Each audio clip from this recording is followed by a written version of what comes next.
Hello friends, welcome back to my তো guys, আজকে হলো সানডে আর আমি এখন ব্রেকফাস্ট করব। তার জন্য কিচেনে এসে দুধটা গরম করতে দিয়ে দিয়েছি।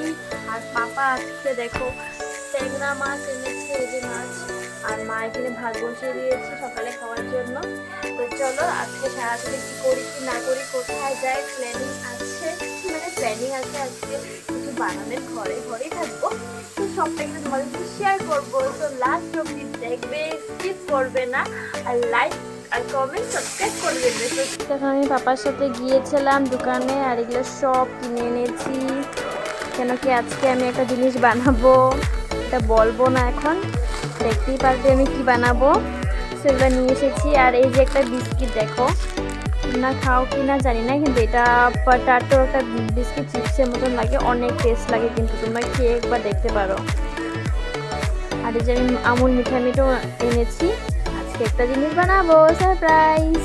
কাপড় নিয়ে বসেছি, এখন আমি হলো ইসে করবো, কাপড় গুছাবো। আর এই যে ফুচকা খেয়ে দিচ্ছি। আর তোমার কি হয়েছে বলে দাও তো, বলতে পারিস? তো গাইস দেখো আমাদের ঘরে কি এনেছে পাপা। কয়টা মাছ আছে এখানে? 6।